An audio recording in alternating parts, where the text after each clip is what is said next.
Welcome to Hood Champion Boxing Sports. In boxing, you find a way to win or you find a way to lose. Edgar Berlanga'S. Let me correct that. Berlanga'S. Show you how the magic works. Save this PC. Change it to JPEG. HCB. Save. Boom. Boom. Put the image back up here. It should have popped up there, but it's all good. There he is right there. Okay. Edgar Berlanga'S went from Canelo to this guy. Let me tell you something. It's easy to poke fun at Edgar's opponent, man, Jonathan Gonzales-Ortiz. I mean, because when you look at him, you're saying to yourself, what the hell's Eddie Hearn gone out here and done? He went out here and canvassed the boxing landscape, and the best thing he could find for Edgar Berlanga'S, after fighting a guy like Canelo, the best thing he could find was this guy right here. It's easy to poke fun at him, but let's try to look at it a different way. This guy is 20 wins, 16 KOs. He's undefeated. Okay, has an 80% KO ratio. He started fighting in 2019 from Puerto Rico. And I like the fact that they're hooking up the Puerto Rican fighter. You know what I'm saying? They're fighting in Florida. A lot of Puerto Ricans out there, a lot of people out there who speak Spanish, period, who'll come out and support these guys. So it's cool to see that he's getting the hook up and getting a little payday. But let's be real. My boy, Jonathan Gio, he's not beating no damn Edgar Berlanga'S. And I personally think Eddie Hearn set this up so that Berlanga'S can look like a monster coming off the Canelo fight and brag about how he knocked out an undefeated fighter. And then he can set up Berlanga'S for another big opportunity. But I'm going to tell you this. I don't think fighters should fight extremely difficult fights back to back to back to back. But Berlanga'S just fought Canelo. He's coming off of, a little bit of downtime after the Canelo fight. But why not put him in there with a guy like Demetrius Andrade, who would have fought him at 175, fought him at 168, fought him at any weight. Andrade is inactive. Although he's a dangerous fighter, he's inactive. I think that would have been a perfect fight for Edgar Berlanga'S. As far as him coming off of Canelo and then going right up against Caleb Plant, I think he beats Caleb Plant, but I could understand saying, now let's hold our horses. Jamal Charlo, I can see them saying hold our horses because people are going to look at him like, yo, you cherry picking because Jamal's been inactive and obviously has some things going on personally as well as professionally, right? But to me, I'm like, they should have picked Demetrius Andrade. But anyway, they picked this guy right here. And I'm happy that he got an opportunity, and I'm just being real. But this is the problem, okay? He's about to fight Berlanga'S, all right?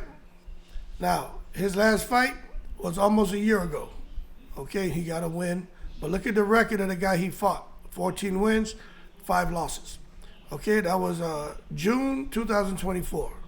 Before that, he fought in March 2024, okay?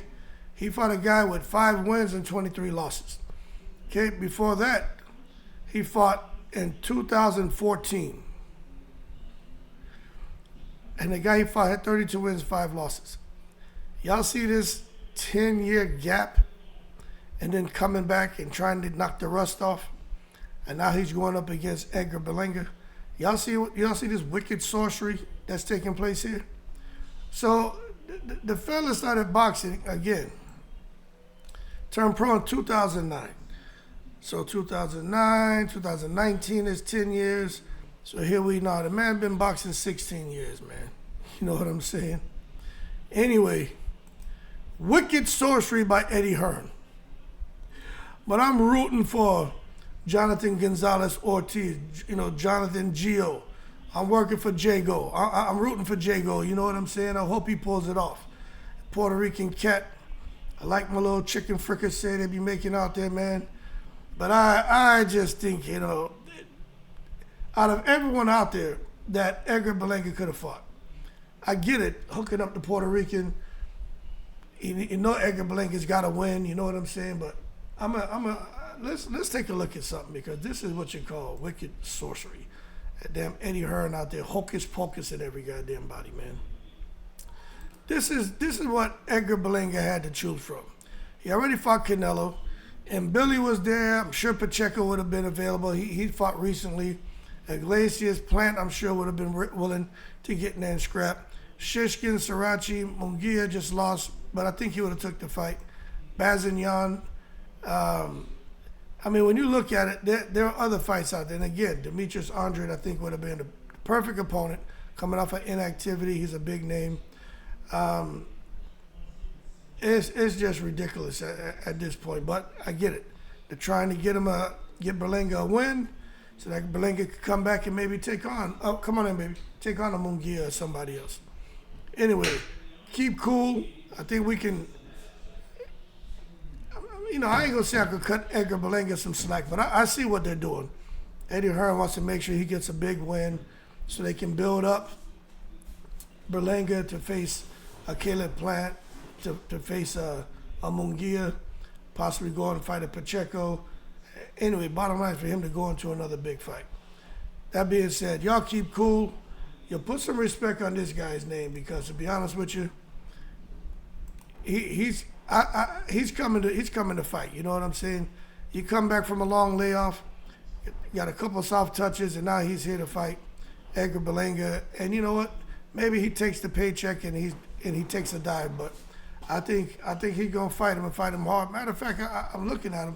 I seen one of his fights. And the reason I recognize him because he has that I forgot what that condition's called. I forgot something. But anyway, where he has like the white blotches in his hair, man. Anyway, good luck to him, man. Get your money. Viva Puerto Rico, like Don King would say. Y'all keep cool. Edgar Berlanga, Eddie Hearn, wicked sorcery at his finest. In the breeze.